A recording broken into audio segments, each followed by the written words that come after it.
ज्येष्ठ इतिहास संशोधक श्री पांडुरंग बलकवडे यांच्या षष्टब्दपूर्तीनिमित्त श्री शिवाजी रायगड स्मारक मंडळाने आयोजित केलेल्या आपली संस्कृती आपला इतिहास या व्याख्यानमालेचे दुसरे सत्र गुंफणार आहेत प्राध्यापक डॉक्टर सदानंद मोरे.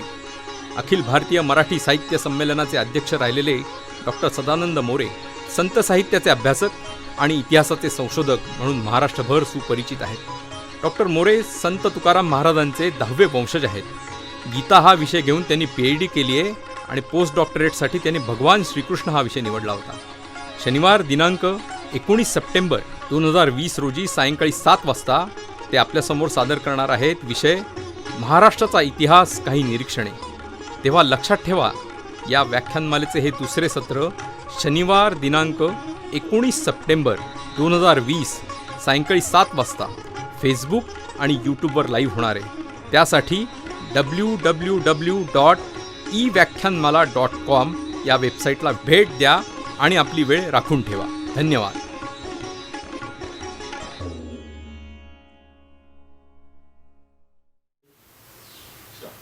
नमस्कार. आपल्या सगळ्यांचे मित्र पांडुरंगराव तथा बाळासाहेब बलकवडे यांच्या षष्टब्दीपूर्तीनिमित्ते आयोजित करण्यात आलेल्या या व्याख्यानमालेमध्ये आपल्यापुढे 4 शब्द बोलताना मला अतिशय आनंद होतो आहे. एका अतिशय चांगल्या समारंभामध्ये सामील होण्याचं समाधान हे फार अगदी न सांगण्याइतकं असतं. म्हणजे किती सांगायचं, शब्दात न पकडण्यासारखं असतं, ते पकडता नाही येणार. तर म्हणून पहिल्यांदा मी सर्व संयोजकांचे मनापासून आभार मानतो की त्यांनी हा उपक्रम हाती घेतला आणि माझ्यासारख्या एका अभ्यासकाला त्यामध्ये बोलण्याची संधी दिली. बलकवड्यांचा आणि माझा परिचय फार जुना आहे. म्हणजे असं की मी देहूगावचा आणि त्यांचे आणि आमच्या मोरे कुटुंबियांचे अतिशय जवळचे संबंध आहेत, नातेसंबंध. म्हणजे ते आमचे पाहुणेच लागतात. त्यामुळं एकमेकांच्या वेगवेगळ्या समारंभामध्ये सुखदुःखाच्या प्रसंगी आम्ही हजर राहत असतो. तेव्हा अभ्यासाचा आणि संशोधनाचा लेखनाचा हा मुद्दा वेगळा, पण एरवी आमचे त्यांचे फार चांगले आणि जुने संबंध आहेत, काही पिढ्यांचे आहेत, हे या ठिकाणी सांगायला पाहिजे. पण आत्ता या ठिकाणी आपण मुख्य जे बोलणार आहोत या संपूर्ण व्याख्यानमालेच्या निमित्ताने, हे बाळासाहेबांच्याकडे आपण एक इतिहास संशोधक म्हणून पाहतो आणि त्यातल्या त्यात मराठ्यांचा इतिहास ज्यांनी मांडला व्यवस्थित आणि एक आपला ठसा उमटवला, असे जे लोक महाराष्ट्रामध्ये सध्या आहेत आणि ॲक्टिव्ह आहेत अजून, त्यांच्यामध्ये बाळासाहेबांचा समावेश होतो.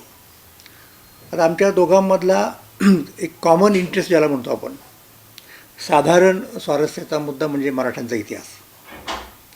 आणि मराठ्यांचा इतिहास हा तर बलकवड्यांचा श्वासोच्छ्वास आहे असं जरी कुणी म्हटलं तरी त्यात कुठल्याही प्रकारची अतिशयोक्ती आहे असं नाही, खरोखरच आहे. म्हणजे इतिहास ज्या साधनांच्यावरती आधारित असतो ती साधनं मोडी लिपीमध्ये आहेत मुख्यत्वे, तर त्यांचा अभ्यास करायला पाहिजे. म्हणून त्यासाठी बाळासाहेब मोडी लिपी शिकले. मोडी लिपीवरती त्यांनी पकड बसवली आपली. आणि हे जे दप्तर आहे, पेशवे दप्तर आपण ज्याला म्हणतो, पुण्यामध्ये कोट्यवधी कागदपत्र आहेत. म्हणजे बाळासाहेब जर इतरत्र कुठे नसतील तर ते निश्चितपणे त्या दप्तरात असणार असं त्यांच्या सगळ्या मित्रांना ठाऊक असतं.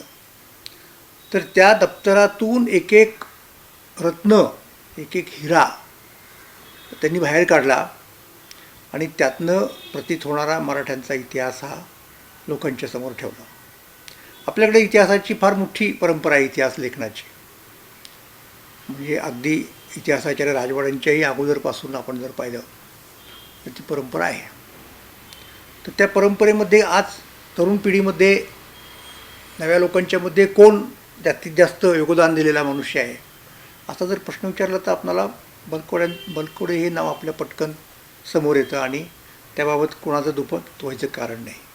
असो, तर बलकवड्यांचा विषय मुख्य मराठ्यांचा इतिहास माझा तोच विषय आवडीचा आहे आणि आम्ही दोघं एका विशिष्ट चळवळीच्या निमित्ताने एकत्र आलो होतो, हे आणखी तुम्हाला मला सांगायचं आहे. आणि ती चळवळ आम्ही यशस्वी करून दाखवली बऱ्यापैकी. ती कोणती चळवळ? तर आपला हा जो इतिहास आहे महाराष्ट्राचा, त्या महाराष्ट्राच्या इतिहासाला भारतीय स्तरावरच्या इतकंच नव्हे तर महाराष्ट्रातल्या सुद्धा पाठ्यपुस्तकांच्यामध्ये पुरेसं स्थान मिळालेलं नव्हतं. ही वस्तुस्थिती आहे. त्याची कारणं काय आहेत वगैरे याची चर्चा आत्ता या घटकेला नको आहे, पण म्हणजे ही वस्तुस्थितीच आहे. तर हे ज्यावेळेला आमच्या लक्षात आलं, विशेषतः केंद्रीय स्तरावरची जी पाठ्यपुस्तकं असतात, की जी पाठ्यपुस्तकं आदर्श मानली जातात, मॉडेल मानलं जातं राज्याची पुस्तकं करताना, लोक मानतात ते SCERT वगैरे त्या बऱ्याच भानगडी आहेत. तर त्या पुस्तकामध्ये मराठ्यांना अक्षरशः तुम्हाला सांगतो एखाद्या म्हणजे पानात म्हणत नाही मी, परिच्छेदामध्ये आठवलेलं होतं पूर्वी. तर ही गोष्ट आमच्या जेव्हा लक्षात आली तेव्हा आम्ही एक चळवळ, म्हणजे आता तिला चळवळ म्हटलं की नाही मला माहीत नाही, कारण चळवळीमध्ये काही मोर्चे बिरचे आम्ही काढले नाहीत. हल्ली चळवळ म्हटल्यानंतर ते लक्षात येतं पटकन. आमची अकॅडमिक मुवमेंट होती.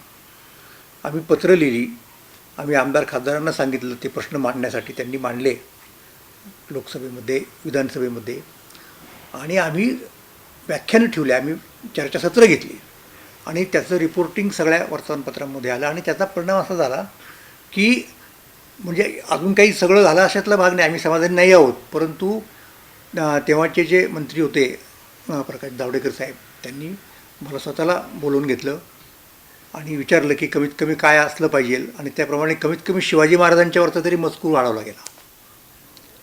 म्हणजे ही वस्तुस्थिती होती. ही मराठ्यांच्या इतिहासाची शोकांतिका आहे. म्हणजे ज्यांनी इतिहास घडवला त्यांच्या हातात जर तो इतिहास लिहिणं नसेल तर इतिहास घडवण्याला काहीही किंमत राहत नाही. ही वस्तुस्थिती आहे. आणि त्यामुळं आम्ही त्याच्यातून मार्ग काढण्याचा प्रयत्न केला आणि बऱ्यापैकी आम्हाला त्याच्यामध्ये यश मिळालं. त्यानंतर राज्यस्तरावर सुद्धा मराठ्यांच्या इतिहासाला जितकं स्थान पुस्तकात पाहिजे होतं पाठ्यपुस्तकांच्यामध्ये तेवढं नव्हतं. तेव्हा आमच्या लक्षात असं आलं आणि योगायोगाने आम्ही दोघंही त्यावेळेला बालभारतीवरती होतो, म्हणजे महाराष्ट्र राज्य पाठ्यपुस्तक मंडळ ज्याला म्हणतो आपण, त्या मंडळाचा मी अध्यक्ष होतो. बाळासाहेब आमच्याबरोबर सहकारी होते. आणि हे लक्षात आल्यानंतर आम्ही निर्णय घेतला की आपल्याला मराठ्यांच्या इतिहासामधला जो मजकूर, जी महत्त्वाची माहिती वगळली गेली आहे ती आणली पाहिजे. म्हणजे हा इतिहास आपण जो शिकतो तो महाराष्ट्र केंद्रित केला पाहिजे. म्हणजे आपण भारताकडे बघतो ते सुद्धा महाराष्ट्राच्या परिप्रेक्ष्यामधून पाहिलं पाहिजे आणि जगाकडं बघतो तेव्हासुद्धा महाराष्ट्राच्याच परिप्रेक्ष्यातून पाहिलं पाहिजे. तर हे आम्ही केलेलं आहे, लक्षात घ्या. म्हणजे अगदी 4थीपासून तर 12वीपर्यंतची पुस्तकं आम्ही केली आणि एक संपूर्ण युनिट आम्ही लोकांच्या हातामध्ये दिलं. त्या पुस्तकांमध्ये तुम्हाला बदल झालेला दिसून येईल. तर काही लोकांना आमच्या हेतूबद्दल गैरसमज त्यांचे निर्माण झाले. तर त्याला काही इलाज नसतो. या सार्वजनिक जीवनामध्ये अशा गोष्टी मग अकॅडमिक जरी असलं तरी ते अपरिहार्य असतं आणि त्याप्रमाणे काही गोष्टी झाल्या, काही आरोप केले, त्याला आम्ही योग्य रीतीने उत्तरं दिली. आणि आज मी तिला आपण पाहतो की महाराष्ट्राच्या पाठ्यपुस्तक मंडळाने जी पुस्तकं तयार केली आहेत बालभारतीच्या माध्यमातून, ती पुस्तकं त्याच्यामध्ये मराठ्यांच्या इतिहासाला पुरेसा न्याय दिला गेलेला आहे. तर हे मी करू शकलो याचं एक कारण म्हणजे मी करू शकलो म्हणजे आम्ही सगळ्यांनीच केलं, पण मी अध्यक्ष होतो. याचं फार महत्त्वाचं कारण म्हणजे बलकवड्यांचा आम्हाला अतिशय चांगला सपोर्ट त्या काळामध्ये मिळाला, म्हणून हे आम्ही करू शकलो आणि हे आणखीन व्यापक स्तरावरती करायचं असा आमचा इरादा आहे. आता हे करणं म्हणजे नेमकं काय करणं, तर त्यातला एकच भाग तुम्हाला आत्ता सांगतो की आम्हाला महाराष्ट्राचा जो इतिहास आहे एकूण, त्या इतिहासामध्ये 18वं शतक हे एक अत्यंत महत्त्वाचं शतक आहे. कारण 18व्या शतकामध्ये मराठ्यांच्या राज्याचं साम्राज्य झालं. म्हणजे निश्चितपणे 17वं शतक हा सगळ्यांच्या उत्सुकतेचा विषय होता, कारण त्या शतकामध्ये छत्रपती शिवाजी महाराजांनी स्वराज्याची स्थापना केली. अतिशय महत्त्वाचं शतक आहे. एक इतिहासाला वेगळं वळण दिलं, एक कलाटणी दिली, इतिहास बदलला आणि त्याच्याकडे अनेकांचं लक्ष गेलं आणि ते योग्यच होतं, प्रश्नच नाही. आणि अनेकांनी त्याच्यावरती असं फोकस केलं आणि वेगवेगळ्या गोष्टी आपल्याला पुढे आणल्या आपण. पण त्याच्यानंतरचा मराठ्यांचा इतिहास काही कमी आकर्षक नाही आहे. छत्रपती शिवाजी महाराजांच्या नंतर संभाजीराजे, राजाराम महाराज, ताराबाई यांनी औरंगजेबाला जी टक्कर दिली, ती टक्कर फार महत्त्वाची आहे. जागतिक इतिहासात त्या टक्करीला कुठली तोड नाही आहे. तर ते आपण नीट पुढे नाही आणू शकलो. आणि त्याच्यानंतर एकदा औरंगजेबाच्या मृत्यूनंतर आणि छत्रपती शाहू महाराजांच्या सुटकेनंतर महाराष्ट्रामध्ये एक प्रकारे वेगळं चैतन्य निर्माण झालं आणि महाराष्ट्राचा इतिहास जर आपण पाहिला तर स्वराज्याचं साम्राज्य करायचं असं वाटायला लागलं आपल्या पूर्वजांना आणि त्या पद्धतीने मराठ्यांचे घोडे भारताच्या सगळ्या दिशांना दौडले.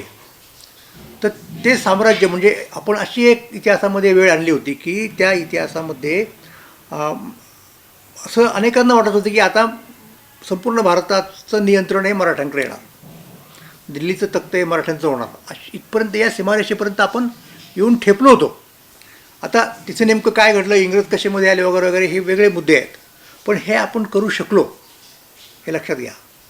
आणि इंग्रजांनी हिंदुस्थान जो जिंकला तो मोगलांच्याकडून घेतला, बादशाहकडून, असं म्हणण्याची जी पद्धत आहे इतिहासकारांनी निर्माण करून ठेवली ती कशी चुकीची आहे. आणि वस्तुतः खरं तर मराठ्यांशी लढून मराठ्यांना जिंकूनच इंग्रजांना हिंदुस्थान घेता आला, ही वस्तुस्थिती आहे. बादशाह त्यावेळेचा हा नामधारी होता, मुघल बादशाह, आणि तो मराठ्यांच्या हातामधला होता. मराठी म्हटल्यानंतर उठायचा आणि मराठी म्हटल्यानंतर बसायचं अशी परिस्थिती होती. दिल्ली मराठ्यांच्या ताब्यात होती. मराठे म्हणजे विशेषतः शिंदे, महाजी शिंदे हे संपूर्ण भारताचे अख्त्यार होते असं म्हणण्यात काही अतिशयोक्ती नाही. मी त्यांना गमतीनं भारताचे पाटील म्हणतो, कारण त्यांना आपल्या पाटील की या वतनाबद्दल अतिशय अभिमान होता. तर अशा प्रकारे त्यांनी आपल्याला याच्यापर्यंत नेऊन ठेवलं होतं. इतिहास काही कोणाच्या हातात नसतो, तो घडवताना अनेक गोष्टीमध्ये येतात, त्या आल्या आणि त्याची चर्चा आपल्याला इथे करायची नाही. परंतु अशी परिस्थिती होती की 2/3 भारतावरती मराठ्यांचं प्रत्यक्ष किंवा अप्रत्यक्ष नियंत्रण होतं आणि म्हणून मराठ्यांच्या इतिहासाला भारतीय पातळीवरती महत्त्व आहे. इंग्रजांनी तो इतिहास वेगळ्या प्रकारे लिहिला, तर तो दुरुस्त करणं हे मोठं आव्हान आपल्याकडे आहे. आणि ते आव्हान जर स्वीकारायचं असेल तर आपणाला 18व्या शतकावरती लक्ष केंद्रित करायला पाहिजे आणि बलकवडे ते लक्ष केंद्रित करत आहेत. म्हणून बलकवड्यांचं इतिहास संशोधन हे महत्त्वाचं आहे. कसं आहे की छत्रपती शिवाजी महाराजांच्याकडं लोक जातात, वारंवार त्यांचं नाव घेतात, ही फारच चांगली गोष्ट आहे, ते घ्यायलाच पाहिजे. त्यांचे आपण कायमस्वरूपी कृतज्ञ आहोत, काय आपण त्यांच्यावरती उपकार करीत नाही आहोत, त्यांची पात्रता त्याच्याहीपेक्षा अधिक होती, हे सगळं आपल्याला मान्य आहे. पण कसं होतं की शिवाजी महाराजांचा नाव घेणाऱ्या बऱ्याचशा लोकांचा हेतू हा राजकीय असतो. त्यांना ते नाव घेऊन प्रचलित राजकारणामध्ये आपलं काहीतरी घोडं पुढं दामटायचं असतं, असा मुद्दा आहे. सुदैवानं 18व्या शतकात अशी अजून वेळ आलेली नाही, ती येऊ नये, राजकारण त्यात घुसू नये अशी आमची इच्छा आहे. आणि त्यामुळं अजून तरी त्याच्यात असा एक तो प्रवाह आहे की प्रदूषित न झालेला, की जिथे आपण जाऊ शकतो आणि जे खरं आहे ते लोकांच्या पुढे मांडू शकतो, राजकारणाच्या पलीकडे जाऊन. तर हा प्रांत जो आहे तो प्रांत आपल्याला चांगल्या तऱ्हेने व्यापला पाहिजे आणि ते व्यापण्याचं काम बलकवडे चांगलं करत आहे. तेव्हा महाराष्ट्राचा इतिहास हा बलकवड्यांच्या काय, माझ्या काय, उत्सुकतेचा, जिज्ञासेचा आणि संशोधनाचा, अभ्यासाचा आणि लिखाणाचा सुद्धा विषय आहे. मी जास्त करून आधुनिक इतिहासामध्ये रमलो आणि बलकवडे हे जास्त करून मराठ्यांच्या इतिहासामध्ये रमले. हा आमच्यामधला फरक आहे.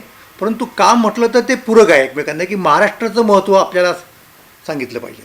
महाराष्ट्राचा लोकांना इतिहास परत का सांगायचा नव्यानं? कारण महाराष्ट्राने जे स्थान एक वेळ भारतामध्ये व्यापलं होतं, पटकावलं होतं, ते स्थान आपल्याला परत मिळलं पाहिजे, परत मिळालं पाहिजे. यासाठी त्या इतिहासातून लोकांना स्फूर्ती मिळेल, हा एक तो महत्त्वाचा मुद्दा आहे. तर म्हणून महाराष्ट्राच्या इतिहासासंबंधी काही निरीक्षणं आपल्याला मांडली पाहिजेत. म्हणजे मला जे काही दिसलं महाराष्ट्राच्या इतिहासासंबंधी विचार करताना, अभ्यास करताना, त्याची मांडणी करताना. आता इतिहास म्हटल्यानंतर आत्ता आपण मराठ्यांच्या इतिहासाबद्दल बोललो, 17व्या शतकाबद्दल बोललो, शिवाजी महाराजांच्याबद्दल, 18व्या शतकाबद्दल बोललो. त्या 18व्या शतकामध्ये आटकेपार झेंडे लावले ते येणारच, दिल्ली कशी आपण आपल्या ताब्यात घेतली होती ते येणार समजा. आणि त्याच्यानंतर मी फक्त आधुनिक इतिहासात मी रमतो असं म्हणालो आणि म्हणजे आपोआप तो उल्लेख आला. परंतु आपल्या महाराष्ट्राचा इतिहास काही तेवढा मर्यादित नाही. महाराष्ट्राचा इतिहास फार व्यापक आहे. महाराष्ट्राच्या इतिहासामध्ये आपल्याला मागे मागे मागे जाता येतं. आता या पद्धतीने भारताचा इतिहास लिहावा असं पहिल्यांदा ब्रिटिश इतिहास संशोधकांना वाटलं, म्हणजे युरोपियन इतिहास संशोधकांना म्हणून आपण. आणि त्यामुळे एक इंडोलॉजिस्ट ज्यांना म्हणतो आपण, तो एक वर्ग तयार झाला, संस्कृत प्रमाणांना महत्त्व देणारा. त्यात एक ओरिएंटलिझम नावाचा एक स्कूल तिथे आलं होतं वगैरे वगैरे. ह्या तपशिलात मी जाणार नाही आत्ता. परंतु तो इतिहास पहिल्यांदा त्यांनी लिहिला आणि आपल्या इतिहासकारांनी त्याचं बऱ्याच अंशी अनुकरण केलं आणि साहजिक मुद्दा असा आहे की ब्रिटिश जेव्हा इतिहास लिहायला प्रवृत्त झाले आपल्या देशाचा, तेव्हा तो इतिहास त्यांना अनुकूल होईल अशा पद्धतीने लिहिला. म्हणजे मराठ्यांचा इतिहास किंवा एकूणच पौर्वात्य इतिहास अशा प्रकारे मांडणं त्यांच्या सोयीचं होतं की जेणेकरून त्यांचं आत्ताचं वर्तमानातलं राज्य नीट चाललं पाहिजे तशा पद्धतीने. म्हणून मग त्यांनी भारताची एक प्रतिमा तयार केली, मराठ्यांची एक प्रतिमा तयार केली, राजपूतांची एक प्रतिमा तयार केली, मोगलांची एक प्रतिमा तयार केली. हे त्यांच्या याला इथं संबंधांना धरून होतं, हे लक्षात घ्या. त्यामुळं आपण जेव्हा इतिहास म्हणून त्यांची पुस्तकं वाचतो आणि आपल्याला काही त्याचा उपयोग होईल का आत्ताचा इतिहास, म्हणजे आपण इतिहास लिहिताना हे बघतो, तेव्हा त्यांचे जे सत्तासंबंध होते या सगळ्या लिखाण प्रक्रियेमध्ये ते आपल्याला समजले पाहिजेत. आणि अलीकडच्या काळामध्ये खूपच चांगल्या पद्धतीने याची एक मेथॉडॉलॉजी डेव्हलप झाली. युरोपमध्ये डिकन्स्ट्रक्शन नावाची एक मेथड आली. फुको, देरिदा नावाची माणसं होती आणि त्यांनी या सगळ्या गोष्टींमधले म्हणजे ज्ञान प्रक्रियेमधले सत्तासंबंध कसे उलगडता येतील हे ते ज्ञान असं विच्छेद करून त्याचं डिकन्स्ट्रक्ट करून पुढे आणण्याचा एक प्रयत्न करणारी मेथड दिली. आणि ती मेथड बऱ्याच लोकांनी वापरली आणि त्या मेथडमधनं एक सबाल्टन स्कूल निर्माण झालं. ती मेथड एका बाजूला आणि दुसऱ्या बाजूला आणखीन काही इतिहास संशोधक, इतिहास त्याच्यात तत्त्वज्ञ, ग्रामशी नावाचा एक इटालियन मार्क्सवादी येऊन गेला. तर असा एक मेळ घालून लोकांनी प्रयत्न केला. स्त्रीवादी लेखकांनी सुद्धा अशाच प्रकारची इतिहासाची मांडणी केली. तर मला असं वाटतं की मराठ्यांचा इतिहास लिहिताना सुद्धा पहिल्यांदा ह्या ब्रिटिश लोकांचे किंवा जे कोणी त्या काळात सत्ताधारी असतील त्यांचे सत्तासंबंध आपल्याला तपासता आले पाहिजेत आणि ते बाजूला करून मग खरा इतिहास पुढे आणला पाहिजे आपण. म्हणजे मेथड म्हणून या गोष्टीचा आपल्याला निश्चितपणे उपयोग करून घेता येईल. पण दुर्दैवानं मराठ्यांच्या इतिहासाकडे नीट लक्षच गेलेलं नाही ना, ही वस्तुस्थिती आहे. आणि त्याची आणखीन कारणं आहेत काही, त्याच्यात आपल्याला जमलं तर आपण काही पाहू. पण मला सांगायचा मुद्दा असा की अशा प्रकारे मराठ्यांचा इतिहास एक वेगळा असू शकतो आणि मराठ्यांच्या इतिहासाचा भारतीय इतिहासावरती एक काही प्रभाव आहे. हे परसेप्शन ज्याला म्हणतो आपण. म्हणजे आता मी फक्त मराठ्यांच्या इतिहासापुरतं बोललो की बलकवड्याने आम्ही त्या संदर्भात काही एक काम केलं, हे आपण निश्चितपणे म्हणालो. शिवाजी महाराजांनी वेगळा इतिहास घडवला, एक कलाटणी दिली, त्याच्यामुळं तो टाळून काही कुणाला पुढे जाता येणार नाही. पण त्याच्या अगोदर जर आपण पाहिलं आणि त्याच्या अगोदर पाहताना आपल्याला इतिहासाची व्याप्ती ही केवळ राजसत्ता एवढी ठेवून चालणार नाही. इतिहास हा फार व्यापक विषय आहे. माणसाने जे काही केलं ते सगळं इतिहासामध्ये येतं. सगळी क्षेत्र माणसाच्या कर्माची, कर्तृत्वाची ही इतिहासामध्ये येतात. मग त्यांनी कला निर्माण केली असेल, त्यांनी साहित्य निर्माण केलं असेल, त्यामुळं आपोआपच भाषेचा संबंध पोचतो इतिहासाची. आपल्याला भाषेचा इतिहास पाहायला पाहिजे किंवा भाषेच्या इतिहासातून आपला कसा इतिहास उलगडतो. मराठ्यांचा इतिहास उलगडण्याचं एक महत्त्वाचं साधन म्हणजे मराठी भाषेचा इतिहास. तो जर आपण उलगडत गेलो की मराठी भाषा कशी उत्क्रांती झाली आणि त्या भाषेच्या उत्क्रांतीशी मराठ्यांच्या कर्तबगारीचा काही संबंध आहे का. भाषा नुसती अशी स्वतंत्रपणे उत्क्रांत होत नाही. भाषेचा इतिहास ही ती भाषा बोलणाऱ्या लोकांच्या कर्तृत्वाचा इतिहास असतो. लोकांचं कर्तृत्व जेव्हा थांबतं तेव्हा भाषेचा इतिहासही थांबतो, स्टॅग्नंट होतो. लक्षात घ्या, इंग्रजी भाषेचा इतिहास हा इंग्रजी लोकांच्या कर्तृत्वाचा इतिहास आहे. इंग्रजी भाषा काही तशी आपोआप मोठी नाही होत गेली. इंग्रज लोकांनी ती भाषा बोलणाऱ्या लोकांनी काही एक कर्तृत्व केलं म्हणून तिचा इतिहास घडला. तर हे पहिल्यांदा कोणाच्या लक्षात आलं असेल महाराष्ट्राच्या इतिहासाच्या संदर्भामध्ये. आणि त्या माणसाचं नावसुद्धा कुणी इतिहासाच्या पाठ्यपुस्तकात घेत नाही. दुर्दैवाची गोष्ट आहे. माहीत नसतं कोणाला. त्या महनीय व्यक्तीचं नाव राजाराम शास्त्री भागवत. राजाराम शास्त्री भागवतांनी मराठी भाषेचं मूळ असणारी महाराष्ट्री प्राकृत ही जी भाषा होती त्या भाषेचा इतिहास शोधत मागे गेले आणि त्या इतिहासाच्या आधारे असं दाखवून दिलं की त्या काळातल्या मराठ्यांनी कशा प्रकारे भारतावरती वर्चस्व, हा शब्द पुष्कळ वेळा वाईट अर्थाने वापरतात, पुष्कळ वेळा चांगल्या अर्थाने वापरतात, मी चांगल्या अर्थाने वापरतो लक्षात घ्या, गाजवलं, असा प्रभाव होता.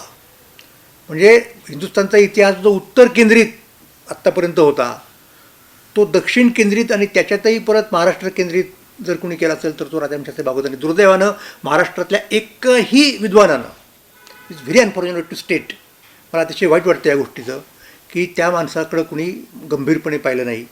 इतिहास संशोधक म्हणून त्यांनी जी प्रमेय मांडली त्यांचा कसा विस्तार करता येईल, त्या काळात फारशी साधनं उपलब्ध नव्हती. आता आपल्याला खूप पुढची साधनं उपलब्ध झालेली आहेत. आपण लिंग्विस्टिक्समध्ये एक प्रकारची भरारी मारली की जे लिंग्विस्टिक्स त्या अर्थाने तसं राजाराम शास्त्र्यांना उपलब्ध नव्हतं, फायलॉलॉजी होती. आपल्याला काही आपण केलेलं नाही, हे केलं पाहिजे. तर मग त्यांनी त्या पद्धतीने दाखवून द्यायचा प्रयत्न केलेला आहे. आणि मग त्यांनी नॅचरली महाराष्ट्री प्राकृत म्हणजे मग इतर प्राकृत भाषा आल्या, शौरसेनी आली, आणखीन त्याच्यामध्ये अनेक भाषा म्हणजे पाली, अर्धमागधी, मागधी ज्याला म्हणतो आपण, पैशाची, आणि त्या सगळ्या भाषांचा अभ्यास करून राजाराम शास्त्रींनी दाखवलं की महाराष्ट्री प्राकृत हीच प्राकृत भाषांची प्रकृती आहे, म्हणजे मूळ आहे. आणि हे त्यांनी पदार्थ नाही सांगितलं, त्यांनी वररुचीचा आधार घेतला, इतरांचा घेतला. आणि मग त्या अशा निष्कर्षापर्यंत आले की इथनं ही मंडळी बाहेर गेली आहेत, इतरत्र गेलेली आहेत. मग महाराष्ट्र म्हणजेच यदुक्षेत्र हा अतिशय उलथापालथ करणारा क्रांतिकारक सिद्धांत त्यांनी मांडलेला आहे. नाही कोणाचं तिकडं लक्ष गेलं. बलकवडे काय किंवा मी काय असे आम्ही वेडीच माणसं आहोत की एखाद्या गोष्टीचा ध्यास घेतला, एखाद्या गोष्टीकडं आमचं लक्ष गेलं की ज्याकडं इतरांचं गेलेलं नाही मग त्याला आम्ही धरून बसतो आणि ते पुढे मांडण्याचा प्रयत्न करतो. मी माझा गरजा महाराष्ट्र नावाचं एक पुस्तक आहे, आपण जर कधी वाचत नसेल तर वाचा. त्याच्यामध्ये राजाराम शास्त्रींची मांडणी आणि राजाराम शास्त्रींची मांडणी फॉलो करण्याचा प्रयत्न काही प्रमाणात ज्ञानकोशकार केतकरांनी केला. ती पण आपण गृहीत धरली पाहिजे. आणि ती गृहीत जर धरली तर मग त्यातनं काय निष्पन्न होतं हे पहिल्यांदा मी मांडलेलं आहे गरजा महाराष्ट्रामध्ये. तर तो एक मला मुद्दा सांगायचा आहे की अशा प्रकारे आपला इतिहास हा मागे जातो फार. आणि मग थेट राजाराम शास्त्री तो अफगाणिस्तानपर्यंत नेऊन मिळवतात. पैशाची भाषा बोलणारे लोक कुठे होते नंतर, म्हणजे ज्यांची भाषा पैशाचीपासून निघाली ते लोक कोण, तर ते पुश्तू बोलणारे आजचे अफगाण वगैरे लोक आहेत. तर तिथपर्यंत त्यांचा तो अतिशय महत्त्वाचा प्रयत्न होता. आणि मग राजाराम शास्त्र्यांना अशी खात्री पटली की मराठी हे कर्तबगार आहेत. मग ते पुढे भाषेच्या अंगाने, मी बघा भाषेच्या अंगाने इतिहास कसा आपल्याला पुढे मांडता येतो, भाषा हा कसा एक महत्त्वाचा पुरावा असू शकतो, हे तुम्हाला जर शिकायचं असेल तर राजाराम शास्त्र्यांच्याकडनं शिकायचं. आणि मग ते करता करता प्राकृत भाषेची जे टप्पे आहेत त्यातला मराठी भाषा ज्याला आज आपण म्हणतो ती केव्हा अशा प्रकारची निष्पन्न झाली. म्हणजे आत्ता मधल्या काळामध्ये आपण जे म्हणायला लागलो की मराठी भाषेला अभिजात भाषेचा दर्जा दिला पाहिजे, तर त्यासाठी आपला मुख्य युक्तिवाद हाच होता की मराठी भाषा ही काही फक्त 1000 वर्षाची नाही आहे, ती त्याच्या मागे जाते. कुठपर्यंत जाते तर मग आपण सातवाहन काळापर्यंत येतो की सातवाहनांचं साम्राज्य होतं. म्हणजे एक दबदबा होता. म्हणजे किती दबदबा असेल तर एका त्यावेळच्या कवीने एक सातवाहन राजा आणि त्याच्यावरती प्रेम करणारी लंकेची राजकन्या असं एक नाटकवाजा लिहिलेलं आहे, काव्यवाजा लिहिलेलं आहे. याच्यावरून तुम्हाला कल्पना येईल सातवाहनांच्या काळामध्ये आपला थेट रोमशी व्यापार होता. मग सातवाहनांनी कशा पद्धतीने शकांचा इथे बिमोड केला, अडवलं त्यांना, त्यातनं कसा शालिवाहन शक निर्माण झाला, हे सगळं भारतीय इतिहासाचा भाग आहे, फक्त महाराष्ट्रापुरते मराठीत नाही आहे. तर हे आपल्याला राजाराम शास्त्रींच्या माध्यमातून पुढे जाता येतं. म्हणून ते माझं एक निरीक्षण आहे की तुम्हाला जर महाराष्ट्राचा प्राचीन इतिहास लिहायचा असेल आणि त्या अनुषंगाने भारताचा प्राचीन इतिहास वेगळ्या पद्धतीने लिहायचा असेल तर आपणाला राजाराम शास्त्री भागवतांचा आधार घ्यावा लागेल आणि त्या अनुषंगाने केतकरांचा आधार घ्यावा लागेल. हा एक महत्त्वाचा मुद्दा, निरीक्षण मला आपल्यापुढे ठेवायचं आहे. आता आपण पुढे कुठे येतो तर थेट मग मराठी भाषेचं रूप कुठे दिसतं आपणाला. आपण महाराष्ट्री प्राकृत ओलांडून पुढे आलो तर आपल्याला असं दिसतं की ज्ञानेश्वर महाराजांच्या काळामध्ये म्हणजे 13व्या शतकामध्ये ज्यावेळेला मराठी भाषेचा उत्कर्ष झाला होता, यादवांचं राज्य होतं त्या काळामध्ये. आणि त्याच काळामध्ये ज्ञानेश्वर महाराज आणि इतर अनेक संत मंडळी होऊन गेली. चोखोबा असतील, इतर सगळे जाती जमातीतून संत निर्माण झाले आपण जाणतो. तर त्यांचं ऐतिहासिक महत्त्व काय आहे हे भागवतांनी सांगितलं. म्हणजे परत मुद्दा भाषेचाच आहे. मी असं तुम्हाला सांगेन की पसायदानाचं वेगळं महत्त्व काय आहे, हे फोकस वैश्विक प्रार्थना आहे पसायदान, हे सांगणारे पहिले गृहस्थ म्हणजे राजाराम शास्त्री भागवत आहेत. आणि मग त्यांनी ज्ञानेश्वर महाराज, मग ते महाराष्ट्रातली वारकरी परंपरा, त्याच्यावरती एक वेगळा भर दिला. आणि मला असं वाटतं की तो फार महत्त्वाचा आहे. न्यायमूर्ती रानडे यांना हे अध्यात्माच्या संदर्भामध्ये मराठी संतांचा विचार मानणारे होतेच, त्याच्याबद्दल काही वाद नाही. परंतु या अध्यात्माची जी काही एक इम्प्लिकेशन्स निघतात सामाजिक राजकीय क्षेत्रांमध्ये, त्यांच्याकडे लक्ष वेधण्याचं काम हे खरं राजाराम शास्त्रींनी केलेलं आहे. हे आपण पाहिलं पाहिजे. म्हणजे तसे राजाराम शास्त्री स्वतःला रानड्यांचे शिष्य म्हणणार आहे, पण काही इन्साईट रानड्यांच्या ह्या भागवतांच्याकडून आलेल्या आहेत, हे आपण समजून घेतलं पाहिजे. म्हणजे मराठ्यांच्या सत्तेचा उत्कर्ष हा जो मांडला रानड्यांनी पहिल्यांदा, की याची पाळंमुळं तुम्हाला थेट भाषिक पद्धतीने आणि सामाजिक विचार या पद्धतीने धर्माच्या पद्धतीने तुम्हाला ज्ञानेश्वर काळापर्यंत न्यावी लागतात. हा न्यायमूर्तींचा सिद्धांत जो होता तो त्याचा संबंध भागवतांच्या सिद्धांताशी येतो. आणि भागवतांनी मग त्या काळात एक वेगळ्या प्रकारचा मुद्दा मांडायला सुरुवात केली. म्हणजे कसं आहे की एका बाजूला मराठ्यांच्या इतिहासाचा संबंध हा या वेगवेगळ्या पद्धतीने वैदिक परंपरेशी नेण्याचा प्रयत्न हा राजवाड्यांनी केला, आणि तो करताना राजवाड्यांच्याकडनं नकळत एक जातीयवाद पुढे आणला गेला, आणि महाराष्ट्राच्या इतिहासामध्ये एक दुफळी पडली. आणि अकारण त्याला राजवाडी फार मोठ्या प्रमाणावरती जबाबदारी आहे, ते आपल्याला मान्य केलं पाहिजे. पण त्याच्यावरती काय असू शकतो अँटिडोट? महाराष्ट्रातल्या सगळ्या लोकांचा इतिहास हा मराठ्यांचा इतिहास आहे. ब्राह्मणांपासून तर अतिशूद्रांपर्यंतचे महाराष्ट्रातले लोक हे एक आहेत आणि एकत्र येऊन इतिहास घडवत आहेत. ही जाणीव पहिल्यांदा भागवतांनी दिलेली आहे, हे लक्षात घ्या. म्हणून तुम्हाला यापुढे जर इतिहास मांडायचा असेल तर राजवाड्यांच्या पद्धतीने मांडून चालणार नाही. तो जातीय इतिहास आहे, कुठल्या तरी जातीचं श्रेष्ठत्व सांगणारा इतिहास आहे. तसं भागवतांचं नाही आहे. भागवत प्रत्येकाला प्रत्येकाचा वाटा देऊ इच्छितात, आणि हा वाटा मुळात ज्यांनी दिला महाराष्ट्रातल्या लोकांना ते म्हणजे ते संत आहेत महाराष्ट्रातले ज्ञानेश्वरांच्यापासूनचे. तर त्यांचं मूल्यमापन भागवत करतायत. मग त्यांनी ज्ञानेश्वरांचं मूल्यमापन केलं, मग त्याच्यानंतर त्यांनी एकनाथांचं मूल्यमापन केलं की काय नेमकं एकनाथांचं महत्त्व. एकनाथांचं महत्त्व जितकं समजलं राजाराम शास्त्री भागवतांना तेवढं दुसऱ्या कोणालाही समजलेलं नाही, ही वस्तुस्थिती आहे. तर हा फार मोठा मनुष्य आहे, अतिशय व्यापक उदार असा दृष्टिकोन असणारा. म्हणजे इतिहास लेखक असा पाहिजे. इतिहास लेखक असा पार्टिजन असता कामा नये, संकुचित कुठल्या तरी वृत्तीचा, कुठल्या तरी समूहाचा. मग तो कसा असला पाहिजे? तर तो भागवतांप्रमाणे असला पाहिजे. आता भागवतांचे विचार त्या काळातल्या लोकांना पेलणं, पटणं, परवडणं हे अवघड होतं, म्हणून त्या काळात त्यांची उपेक्षा झाली आपण समजू शकतो. पण नंतरच्या काळात की जेव्हा आपण त्यापेक्षा आत्ता 100 वर्षांनी पुढे गेलो, आपलं हे काम आहे की भागवतांचं नेमकं काय, मराठ्यांच्या इतिहास लेखनामध्ये, हिस्टोग्राफीमध्ये काय स्थान आहे हे आपण समजून घेतलं पाहिजे. आणि भागवतांना त्याचं भान आहे मराठ्यांच्या कर्तृत्वाचं. म्हणजे थेट शालिवाहन पूर्व काळापासून तर ज्ञानेश्वरांचा काळ, मग छत्रपती शिवाजी महाराजांचा काळ, त्यात शिवाजी महाराजांचं नेमकं काय योगदान हे सगळं ते सांगतायत. त्यांचं एक चरित्र आहे छोटेखानी.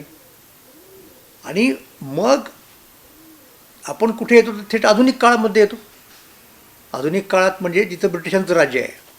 मग त्या काळामध्ये सुद्धा राजाराम शास्त्री भागवत हे त्यावेळच्या महाराष्ट्रातल्या लोकांची म्हणजे मराठ्यांची आणि भारतातल्या इतर प्रांतातल्या लोकांची तुलना करतायत.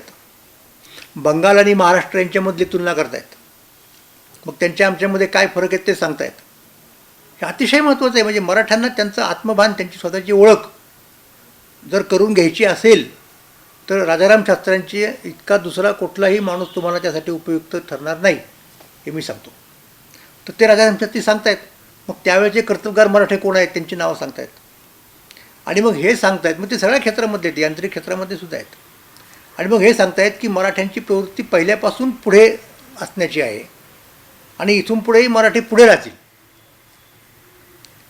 हे राजाराम शास्त्र्यांनी सांगितलेलं आहे. म्हणजे महाराष्ट्राला स्वतःच्या कर्तृत्वाचं, स्वतःच्या परिचयाचं भान व्हावं, त्याचा एक प्रकारे तो उठावा, आपल्या व्यापक विचारांचं, आपल्या समावेशक विचारांचं, आपल्या कर्तृत्वाचं भान व्हावं, म्हणून तो उठावा आणि त्यानं परत एकदा आपलं गेलेलं स्थान मिळवावं. आणि भागवत ज्या वेळेला लिहित होते त्या काळामध्ये तो काळ फार तसा अनुकूल होता महाराष्ट्राला अशा प्रकारचं अग्रेसरत्व मिळण्यासाठी. एकीकडे न्यायमूर्ती रानडे होते, दुसरीकडे लोकमान्य टिळक होते, आपणाला कल्पना आहे. आणि तिसरा जो प्रभाव होता त्या काळातल्या महाराष्ट्रातल्या महान लोकांचा, तो म्हणजे महाराष्ट्रातल्या समाजसुधारकांमधल्या सत्यशोधकांचा होता, ब्राह्मणेतरांचा होता एक प्रवाह, की ज्याची सुरुवात आपल्याला महात्मा फुल्यांपासून करावी लागते. आणि भागवतांनी स्वतःला त्या प्रवाहाशी जोडून घेतलं होतं. छत्रपती शाहू महाराज कोल्हापूरचे, त्यांच्याशी पण जोडून घेतलं होतं. आणि मग मराठ्यांच्या वेदोक्त प्रकरणामध्ये भागवतांनी मराठ्यांची बाजू घेतली होती. म्हणून भागवत असे उपेक्षित करायला यायचे अनेक कारण, त्यातलं हे एक कारण आहे. पण त्या तपशिलात आपल्याला आत्ता या ठिकाणी जायचं काही कारण नाही. तर अशा प्रकारे भागवत जेव्हा लिहायला लागले, आता भागवतांच्या पुढं सुद्धा लिखाण कोणाचं होतं? मराठ्यांच्या इतिहासाच्या संदर्भात, भारताच्या इतिहासाच्या संदर्भात, हे पाहिलं पाहिजे आपण. म्हणजे ते एक महत्त्वाचं निरीक्षण आहे, ते मी आपणापुढे नोंदवतो आहे. आणि ते भागवतांना मी जोडून काय घेतलं, की महाराष्ट्राची अस्मिता, महाराष्ट्राचं भान हे प्राप्त होऊ नये महाराष्ट्रातल्या लोकांना, अशा प्रकारचं इतिहास लेखन ब्रिटिशांनी केलं. म्हणजे त्यातला सगळ्यात फोकल पॉईंट कुठला होता, की मोगल बादशाच्याकडनं हिंदुस्थान ब्रिटिशांनी घेतला, हे जे मिथक तयार केलं ब्रिटिशांनी, ते त्यांच्या सोयीचं होतं. आणि दुसरं मिथक त्यांनी तयार काय केलं, की राजपूत ही भारतामधली नोबल रेस आहे. म्हणजे मराठ्यांचा पतंग त्यांनी परस्पर कापला, लक्षात घ्या. म्हणजे कर्तृत्व जे गाजवलं संपूर्ण मराठ्यांनी, शिवाजी महाराजांनी स्वराज्याची स्थापना केली आणि पुढे 18व्या शतकामध्ये त्या स्वराज्याचं साम्राज्य झालं. आणि ते साम्राज्य जे चालवत होते त्यांचा पराभव करून ब्रिटिशांनी हिंदुस्थान ताब्यात घेतला. त्यांची गणना ब्रिटिश इतिहासकारांनी भुरट्यांमध्ये केली, लुटारूममध्ये केली आणि नोबल क्रेस म्हणून राजपूतांना प्रोजेक्ट करण्याचा प्रयत्न केला. ही हास्यास्पद गोष्ट आहे खरं तर. आता हे करण्यामध्ये जर कोण पुढे असेल सगळ्यात अग्रगण्य, तर तो कर्नल टॉड नावाचा इतिहासकार होता. जसं महाराष्ट्राचा इतिहास हा ग्रँड डफने लिहिला, तसा राजपूतांचा इतिहास हा कर्नल टॉडने लिहिला, जेम्स टॉड. आता या दोघांच्यामध्ये जर फरक पाहिला तर इतिहास लेखक, इतिहास संशोधक म्हणून टॉडची लायकी, म्हणजे क्वालिफिकेशन म्हणून वाईज असं म्हणतो आपण, ती डफपेक्षा कितीतरी प्रमाणात जास्त होती. ही पहिली गोष्ट आहे. डफला व्यापक कुठल्याही प्रकारचा विचार त्याच्यापुढे नव्हता. त्याला केवळ एल्फिस्टननी सांगितलं. खरं मराठ्यांचा इतिहास लिहायचा पहिल्यांदा प्लॅन एल्फिस्टनचा होता आणि एल्फिस्टनने लिहिला असता तर तो आधी चांगला झाला असता. पण एल्फिस्टनला जमेना, कारण तो पुढे गव्हर्नर झाला, आणखीन पुढे काय काय त्यांनी उद्योग केले. म्हणून त्यानं सांगितलं की तो डफने लिहावा. डफ हा मुळातला नव्हे, म्हणजे डफला हे लिहावं लागलं ते त्याच्या बॉसने त्याला सांगितलं म्हणून लिहावं लागलं. मग त्याची तशी मुळातली इन्व्हॉल्वमेंट नाही आहे. त्याच्या उलट टॉडची राजपूतांच्या इतिहासामधली इन्व्हॉल्वमेंट त्याची स्वतःची आहे, प्रेरणा त्याची स्वतःची आहे. म्हणून त्याला एक सहानुभूती आहे राजपूतांच्याबद्दल, तितकी सहानुभूती टॉडला नाही. म्हणजे पात्रतेची कमतरता, सहानुभूतीची कमतरता, व्यापक दृष्टिकोन असण्याची कमतरता, त्याला अनेक ज्ञानशाखांमध्ये गती होती टॉडला, तशी डफला नव्हती. आता जो काही इतिहास आधुनिक काळात लिहिला पहिल्यांदा ओनामा, तो डफनी घातला, म्हणून त्याच्याबद्दल मी कृतज्ञ आहे, लक्षात घ्या.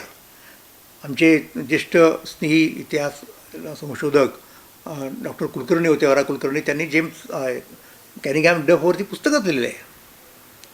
आणि त्याच्यात त्यांनी सांगितलं आहे डफचं कर्तृत्व मान्य, आम्ही काय अमान्य करत नाही ते, पण ह्या डफच्या उणिवा होत्या.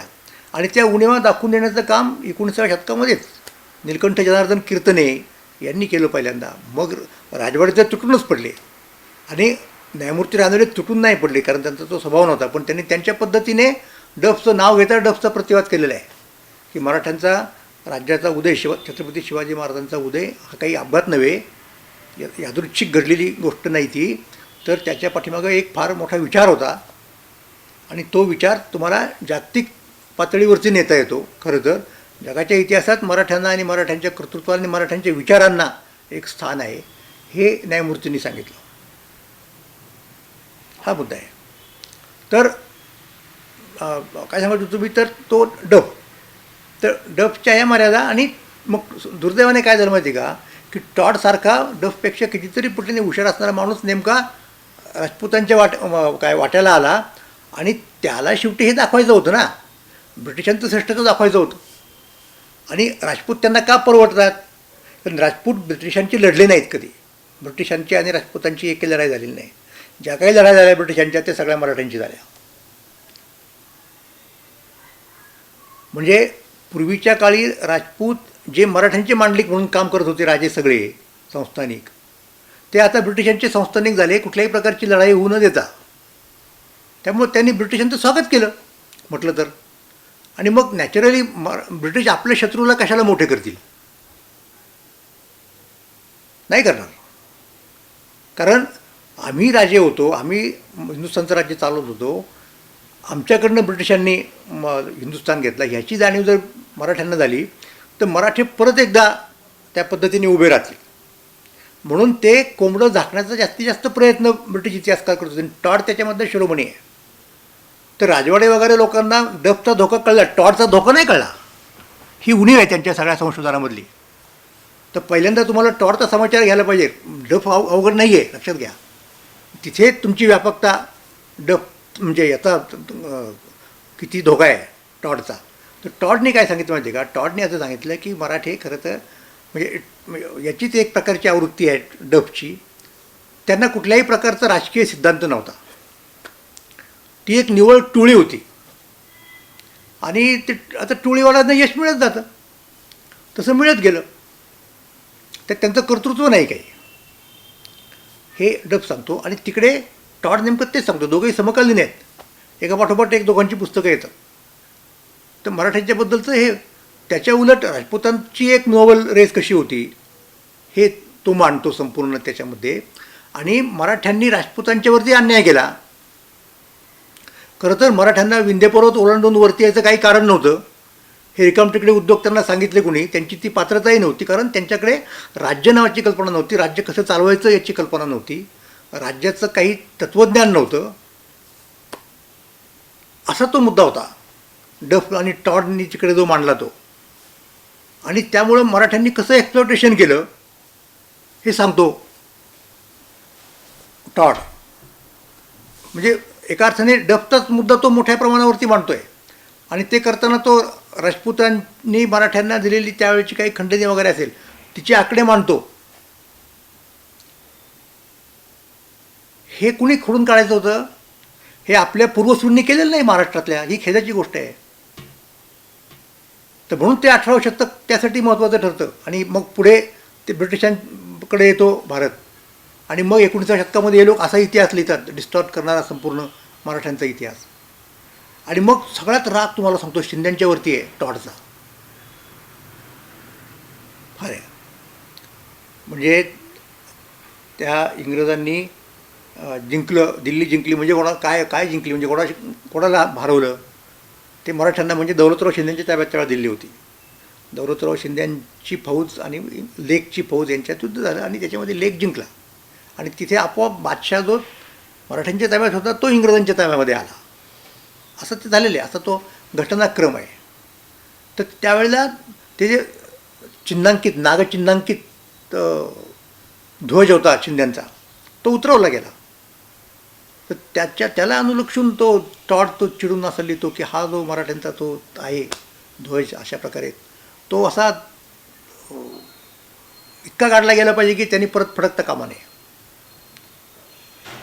म्हणजे ही देशाची जाणीव बघा. जे ब्रिटिशांनी राज्यकर्त्यांनी केलं, मराठ्यांचे किल्ले उद्ध्वस्त केले, मराठ्यांच्या इमारती उद्ध्वस्त केल्या, की त्यांना आपलं स्मारक देखील सापडू नये, की स्फूर्ती देणारं असतं. आता हे आपल्याला दिसतं प्रत्यक्षात की अरे रायगडावरच्या सगळ्या इमारती गेलेल्या आहेत. कोणी घालवल्या त्या? ते ब्रिटिशांचं काम आहे ते. पण हे नुसतं फिजिकल विध्वंस नाही येतो, हा वास्तूंचा किंवा वस्तूंचा विध्वंस नाही आहे, तो वैचारिक विध्वंस फार मोठा आहे. तो हा आहे की असं मराठ्यांना ब्रँड करायचं एका बाजूला आणि मग त्याच्यात दाखवायचं. आणि मग राजपूतांच्यावरती मराठे जो अन्याय करत होते त्याच्यापासून राजपूतांना वाचवणारे म्हणजे देवदूत आहेत इंग्रज त्यांच्या दृष्टिकोनातून, टॉडच्या दृष्टिकोनातून. हे तो मांडतोय टॉड. मग अशा पार्श्वभूमीवरती तुम्हाला राजाराम शास्त्रींकडं आलं पाहिजे. की नाही हे मराठी असे नाही आहेत, त्यांना ह्या काळात तर सोडा, शिवाजी महाराजांच्या काळात तर ते निश्चितपणे अशा प्रकारे व्यापक दृष्टिकोन असणारे होते, परंतु फार पूर्वीच्या काळातसुद्धा त्यांनी भारत देश व्यापला होता वेगळ्या पद्धतीने, वेगळ्या स्वरूपात, त्यांच्या भाषेनंसुद्धा. मग ते केतकर सांगतील प्राकृत भाषा घेऊन की उदाहरणार्थ किती उच्च कोटीचं ते काव्य होतं, साहित्य होतं, की संस्कृत साहित्यामध्ये जर ध्वनी कवितेचं उदाहरण पाहिजे असेल, ध्वन्यर्थाचं, तर त्यांना महाराष्ट्री प्राकृत भाषेमधल्याच कविता उद्धृत करायला लागायच्या, संस्कृतमध्ये ते सापडायच्या नाहीत. ते सांगतात की नुसतं प्राकृत भाषेत नाटक होऊ शकतं, परंतु संस्कृत भाषेत नाटक होऊ शकत नाही. संस्कृत भाषेमध्ये प्राकृत बोलणारी आणि त्यातल्या त्यात महाराष्ट्रात प्राकृत बोलणारी माणसं पाहिजेतच, पात्र पाहिजेतच. आणि मग तिथे सातवाहन आणि त्याच्या अगोदरचा सगळा काळ, तर हे राजाराम शास्त्री थेट मागे नेऊन दाखवतात तुम्हाला की किती महत्त्वाचं आहे. म्हणून हे आपल्याला वेगळ्या पद्धतीने पाहिलं पाहिजे. ते राजवाड्यांचाही प्रयत्न हाच होता की मराठ्यांच्याकडे कशा प्रकारचा उच्च विचार होते, उच्च तत्त्वज्ञान होतं वगैरे वगैरे, पण ते राजवाड्यांच्या डोक्यात उच्च म्हणजे कोणाचं याच्याबद्दलची एक कल्पना त्यांनी उच्च विचार आणि उच्च जात यांच्यामध्ये एक नको तो संबंध लावला, म्हणून तिथे राजवाडे फसले आणि महाराष्ट्राच्या इतिहासावरती त्याचा फार मोठा प्रभाव पडला नंतरच्या काळामध्ये. आणि डिरेल झाली गाडी.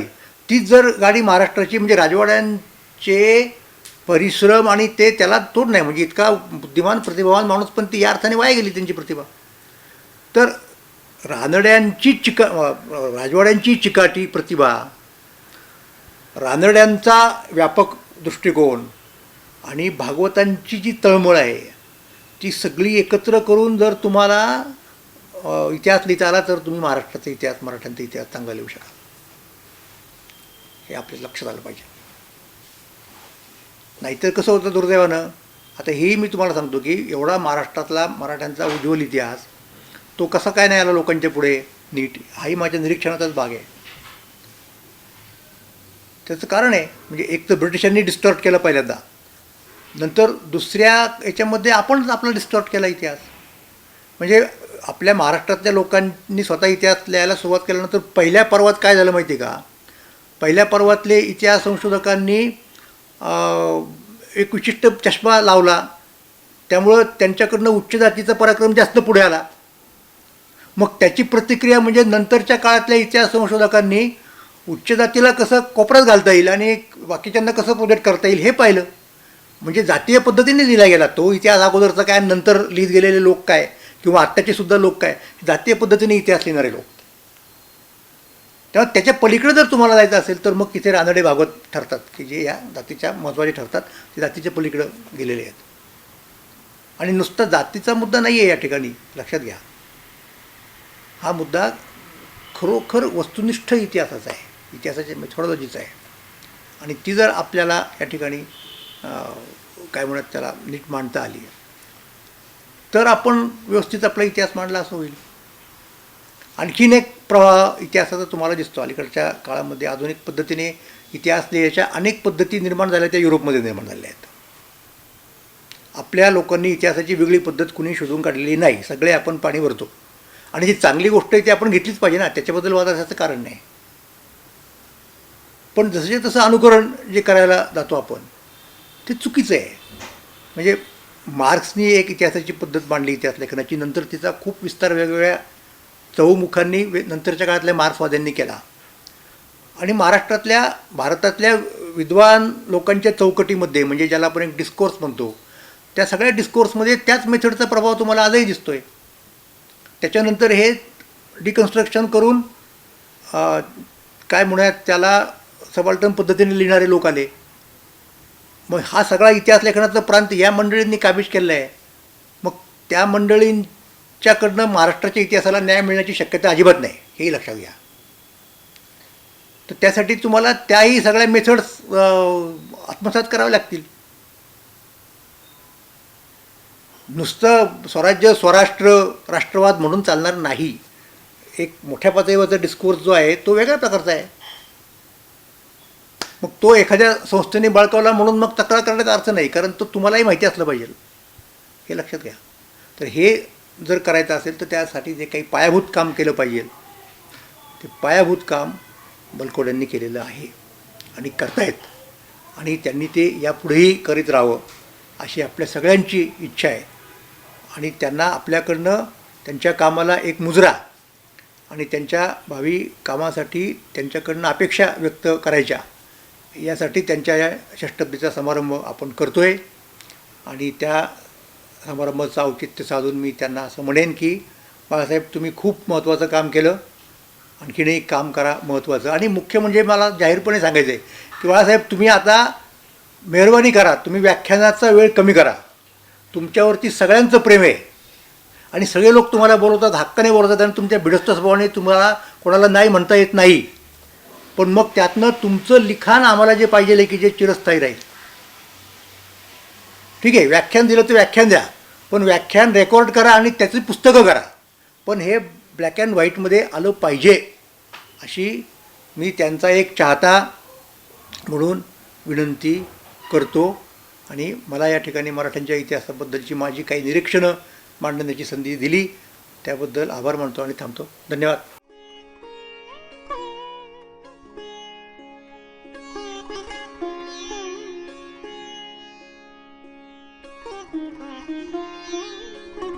Thank you.